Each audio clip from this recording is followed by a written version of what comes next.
Jurisprudence के अंदर next realist school पढ़ते हैं।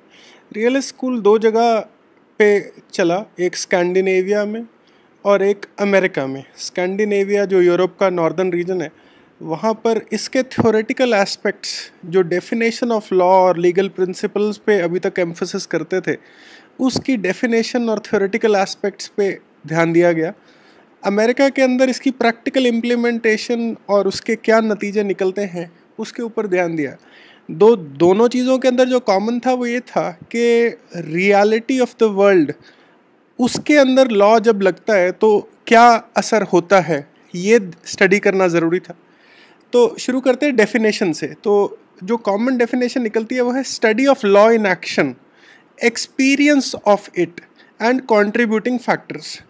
तो जब आप स्टडी करो तो लॉ को एक्शन में स्टडी करो, उसको कोर्ट्स के अंदर डिसीजन लेते हुए, जज को उसके बारे में सोचते हुए, ज्यूरी को एक क्राइम के बारे में इंटरप्रेट करते हुए लॉ को लेके, और जो एक बैडमैन, एक आदमी जो उस जस्टिस सिस्टम को फेस कर रहा है, वो कैसे एक्सपीरियंस कर रहा है आपके कानून को, इन चीज़ों को सेंटर पॉइंट रखो।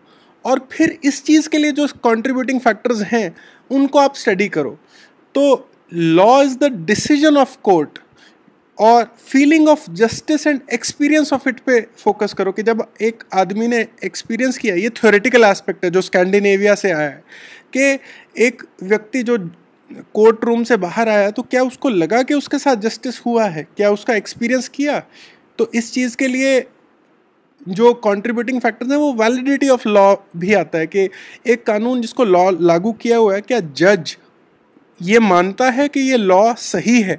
तो अगर आपका जो कानून लेजिस्लेशन में है, अगर वो सही जज को फीलिंग नहीं आएगी तो वो जज उन कानून को लागू नहीं करेगा अच्छी तरह से।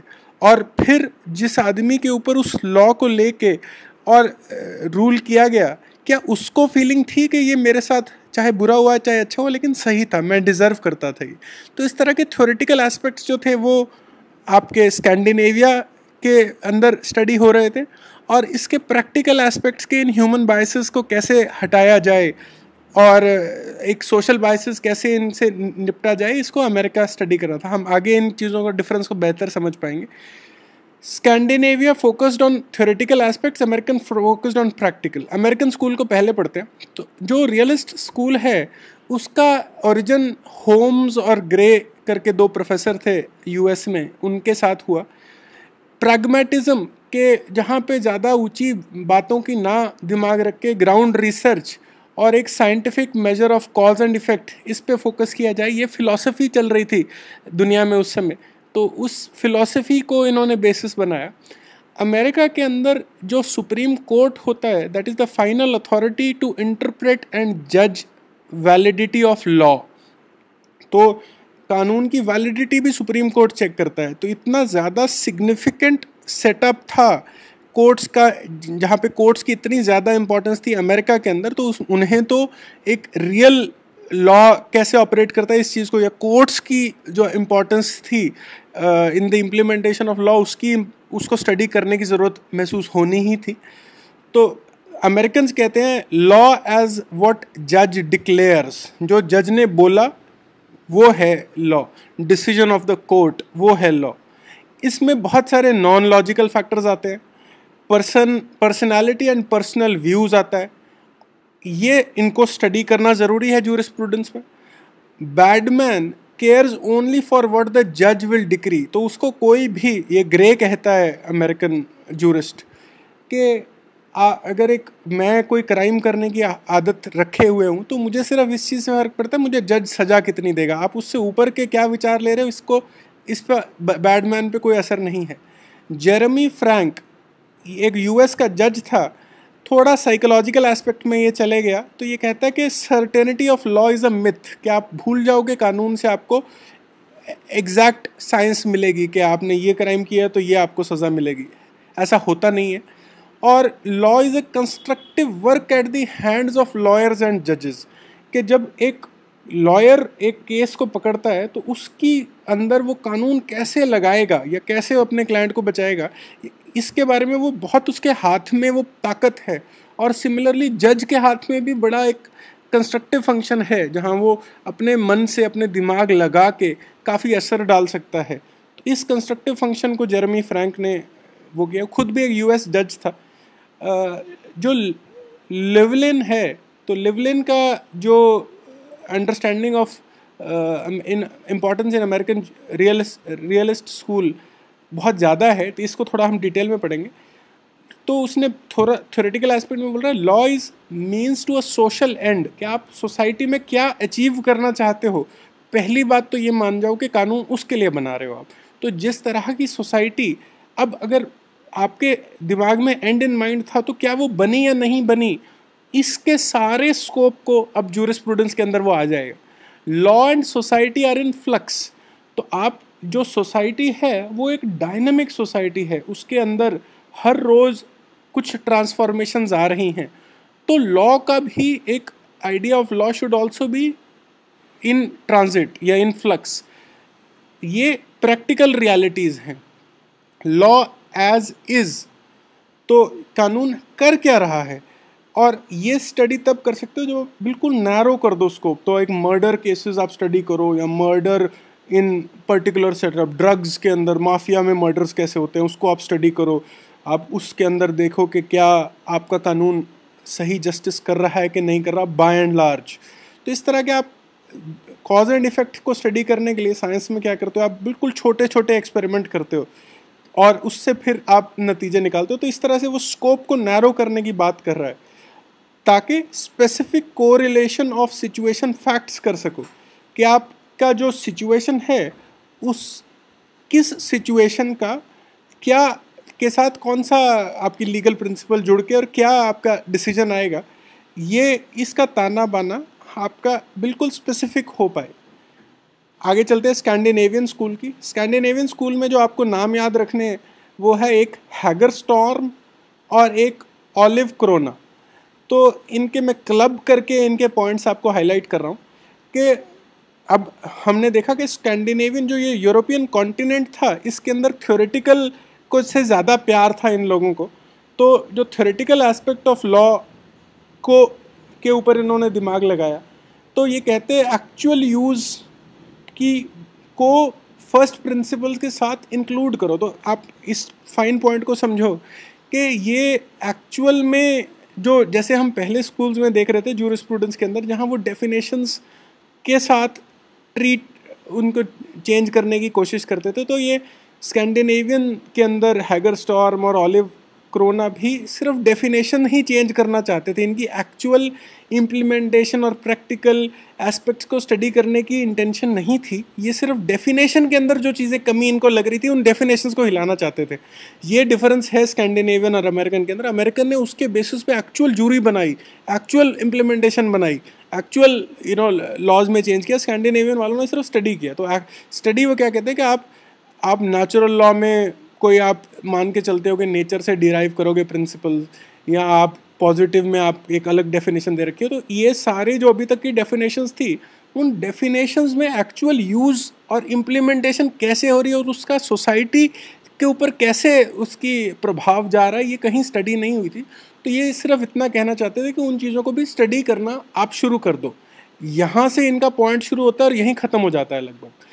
सिर्फ theoretical aspect of law as relationship between society and member, courts as place of interaction. तो ये कहते थे कि जो कानून है वो डिफाइन करता है एक मेंबर का, एक आदमी का पूरी सोसाइटी के साथ रिलेशनशिप क्या होना चाहिए। क्या वो किस सोसाइटी में किसी को मार सकता है, उसको रोज़ी रोटी के लिए क्या करना है, उसको अगर कमाई हो तो टैक्स कितना देना है, वगैरह वगैरह। तो जो सोसाइटी का और आदमी का क्या रिश्ता है, ये लॉ एक्सप्लेन करेगी। और लॉ जो है वो आपकी कोर्ट के अंदर प्रैक्टिस हो रही है। तो ये रियलिटी है। तो अगर ये इन रिलेशनशिप को स्टडी करने के लिए अब जूरिस्प्रूडेंस के अंदर जो जो चीज़ें आएंगी वो सबको आना पड़ेगा। तो जब आप इस तरह से देखो तो आपको समझ में आता है कि जो रियलिस्ट स्कूल है ये अल्टीमेटली सोशियोलॉजिकल स्कूल का ही एक पार्ट बन के रह जाता है। कि अब आपने दोबारा लॉ को इतने सारे फैक्टर्स के बीच में रख दिया कि ये अब सोशियोलॉजिकल जो आपका स्कूल ऑफ जूरिस्प्रूडेंस था लगभग उतने वहीं आप दोबारा आ गए, या उसी की एक वर्जन ऑफ इंटरप्रिटेशन आपके पास आ गई। Experience of justice, feeling of justice served. तो again is a very theoretical, बड़ा नॉन टेंजिबल, इनटेंजिबल पॉइंट है कि क्या आपके जिस व्यक्ति ने कोर्ट में गया या जज वहाँ बैठा सर्व कर रहा है जस्टिस, तो क्या इन लोगों को ये फीलिंग आ रही है कि मैं जस्टिस कर रहा हूँ और मेरे साथ जस्टिस हो रहा है। इस सेंटिमेंट को अगर वो नहीं आ रहा तो जस्टिस सिस्टम उसको भी स्टडी करना चाहता है। लास्ट पॉइंट है एक legal principles interacting with society. तो जो आपका, जब आपने लीगल प्रिंसिपल सोचा कि हर आदमी की इक्वालिटी होनी चाहिए, तो वो एक्चुअल में सोसाइटी तक पहुंचते पहुंचते क्या इक्वालिटी मिली कि नहीं मिली, इनकी स्टडी होनी चाहिए।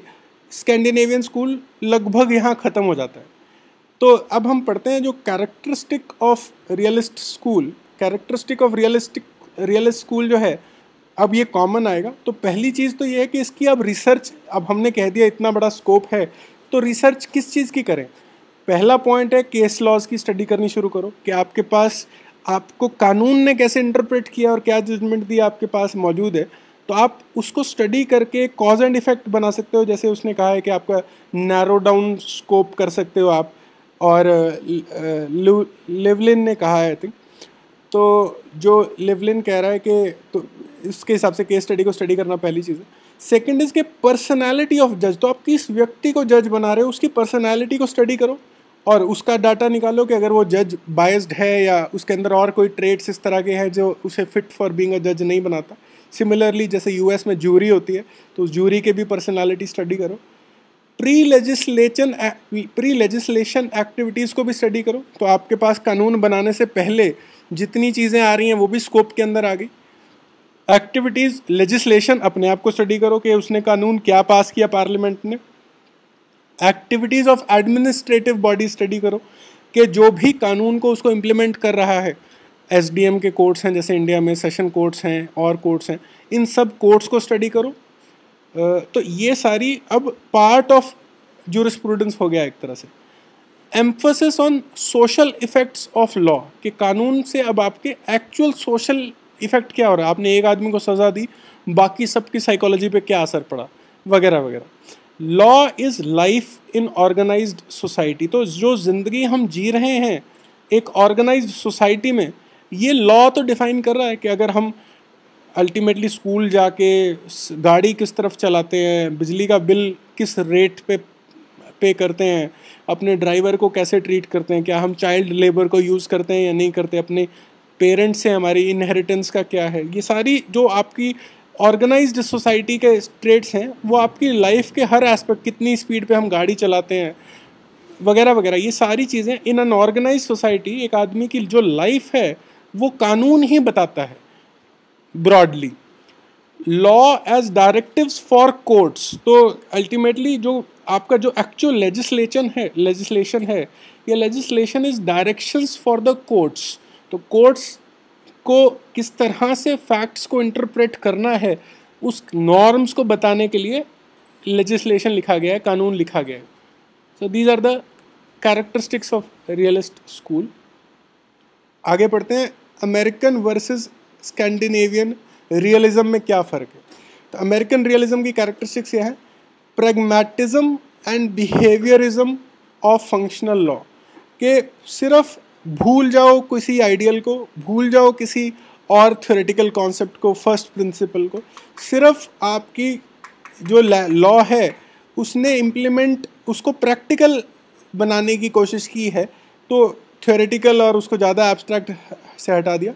बिहेवियरिज्म का मतलब है कि जो बिहेवियर ऑफ द जज, behaviour of the jury, behaviour of the lawyer, behaviour of the accused, behaviour of the victim, इन सारे बिहेवियर को आप जो सोसाइटी का जो भी आप एंड नज़र में रखे हो, इन सब के बिहेवियर को रखो और फिर आप कानून बनाओ ताकि आप जिस एंड पर पहुंचना चाहते हो इन सोसाइटी वो आपका पहुंच जाए। Law in action and law in experience, तो इसमें कोई साइकोलॉजिकल ज़्यादा नहीं जा रही है, ये सिर्फ कह रहे हैं कि जो आपका लॉ है वो एक्चुअल कागज़ पे क्या लिखा है उसकी स्टडी मत करो, आपका वो कानून एप्लीकेशन में क्या निकल के आ रहा है इस चीज़ को स्टडी करो। Decision of court as centre of law, कि आप अल्टीमेटली जहाँ पे कानून अपना सोसाइटी को डायरेक्ट करता है, that is the court of law. तो आपने जहाँ जो भी कोर्ट आपका है, जब उसने कोई डिसीजन दे दिया तो वो है actual point of impact of law with society. तो इसको आप सेंटर पीस मान के चलो। Not accepting that law, most law never reaches court. तो थोड़ा सा इसका ड्रॉबैक क्या है कि बहुत सारा कानून, अगर हम किसी को मुक्का नहीं मारते हैं तो वो बिहेवियर तो कोर्ट में नहीं गया। तो ये वाला पार्ट, जो मैं किसी को मुक्का नहीं मार रहा हूँ या मेरा कोई पैसा कोई चुरा के ले गया तो मैंने कहा चल ले जाए यार, कोई बात नहीं, मैं क्या इसके बारे में केस करता रहूँगा। तो बहुत सारी जो एप्लीकेशन ऑफ लॉ है वो इज़ आउटसाइड कोर्ट्स, तो उसको इन्होंने परव्यू में नहीं लिया। Is a drawback of American realism. देखते हैं आगे स्कैंडिनेवियन रियलिज्म की क्या कैरेक्टरिस्टिक्स हैं, कैसे वो डिफरेंट है। पहली बात तो ये सबसे इम्पॉर्टेंट पार्ट कि Scandinavian realism is a philosophical critic.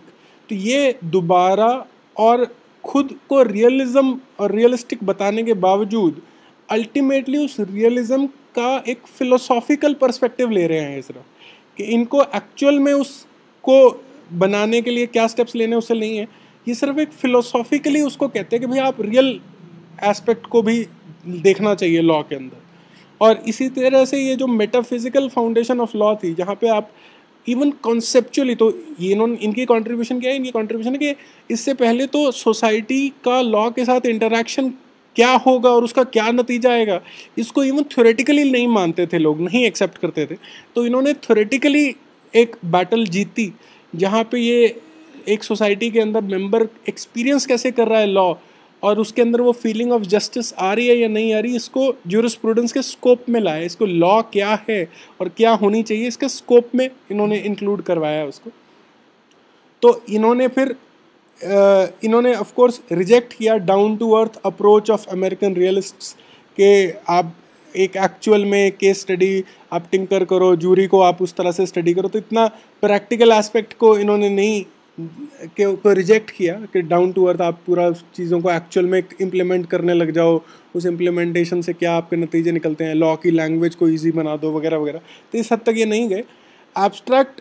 तो they generally confined themselves to abstract discussion of first principles के लॉ होना क्या चाहिए, कहाँ कहाँ वो इंटरेक्ट होते हैं प्लेसेस, क्या एक आदमी के एक्सपीरियंस की कोई इम्पोर्टेंस है in the how law will function impact on society वगैरह वगैरह। तो इस तरह से एब्स्ट्रैक्ट डिस्कशंस की इन्होंने फर्स्ट प्रिंसिपल्स को लेके।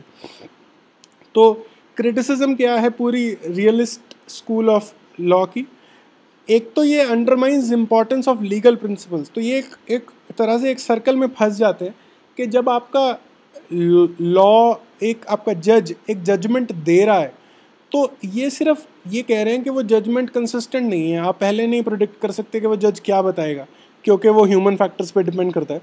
लेकिन वो किस बेसिस पे बोल रहा है, वो तो कानून और फर्स्ट प्रिंसिपल्स ही है ना, लीगल प्रिंसिपल्स।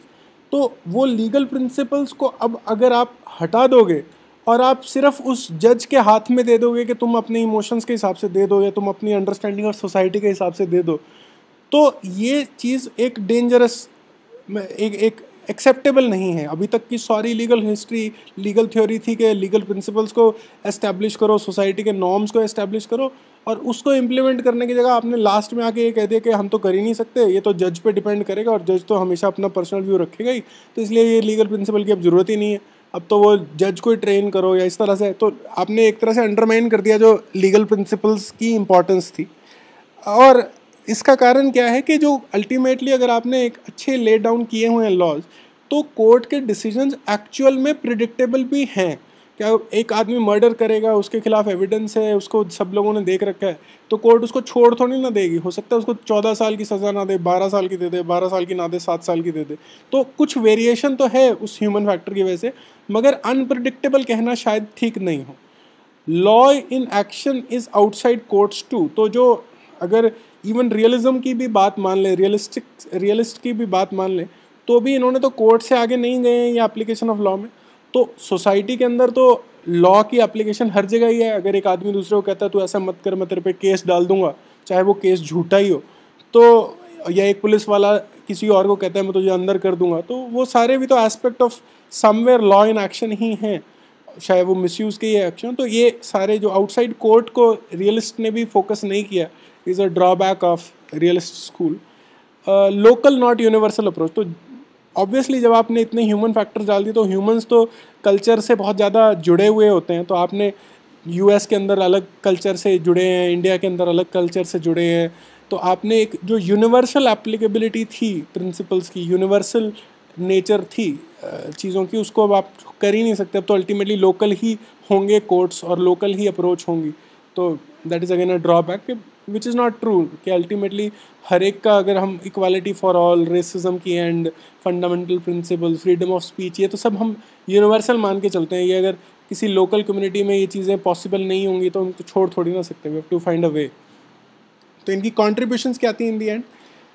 एक तो ये कॉम्प्रिहेंसिव अप्रोच है. कोई भी मना नहीं कर सकता कि जो रियलिस्ट ने एक बहुत wide factors that ultimately society के अंदर इम्प्लीमेंटेशन और इम्पैक्ट ऑफ लॉ क्या होने वाला है, उन सारे फैक्टर्स को सोचने की और स्टडी करने का एक प्रयास किया. Opportunity for ground realities to prevail over rigid laws. तो एक इन्होंने थोड़ा सा सटल पॉइंट है कि जब जज फैसला दे रहा है तो जज को भी ये बता दिया कि तुम ह्यूमन फैक्टर तुम पे इन्फ्लुएंस कर रहा है और सब सोसाइटी पे भी कर रहा है.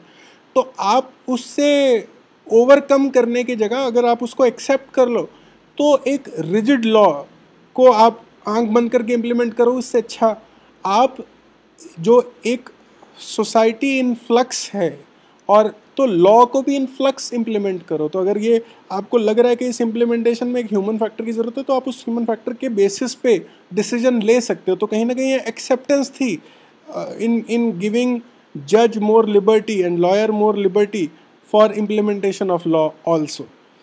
Scientific principles to make law rational, articulate and objective. तो मतलब नेक्स्ट पॉइंट जो है कि जो हम कॉज एंड इफ़ेक्ट जब स्टडी करते हैं लॉ का, तो वो कॉज एंड इफ़ेक्ट को इतने नैरो स्कोप में स्टडी करने का फ़ायदा ये है कि आपका जो कानून अगर हो सकता है लैंग्वेज की वजह से इम्प्लीमेंट ना हो रहा हो सकता है उसकी केस लॉज बहुत ज़्यादा हो गए हों, हो सकता है सोसाइटी की has changed because of that. तो अब इतना छोटा अगर आपने उसका स्कोप करके अब आप उसको कॉज एंड इफ़ेक्ट को स्टडी कर सकते हैं. ये केस था, ये डिसीजन था, ये लॉ था. तो इन तीनों के केस में अब आपको स्कोप है उस लॉ को सिंप्लीफाई करने का, लैंग्वेज को इजी करने का, इम्प्लीमेंटेशन को चेंज करने का वगैरह वगैरह, ताकि लॉ ज़्यादा रैशनल और ऑब्जेक्टिव हो पाए. उसका जो इंटेंडेड इफ़ेक्ट है वही एक्चुअल इफ़ेक्ट हो, जो लॉ मेकर चाहते हैं असर होने का वही आपका एक्चुअल में असर भी उसको मिल जाए और वो इस चीज़ में एकदम क्लियर हो या आर्टिकुलेट हो. बस लास्ट छोटा सा पॉइंट यही बचता है कि realist school resembles sociological school of jurisprudence. तो ये मुद्दा बार बार आता है कि आपका सोशियोलॉजिकल स्कूल ऑफ ज्यूरिस्प्रूडेंस क्या ही पार्ट लग रहा है जैसे रियलिस्ट स्कूल ऑफ ज्यूरिस्प्रूडेंस हो.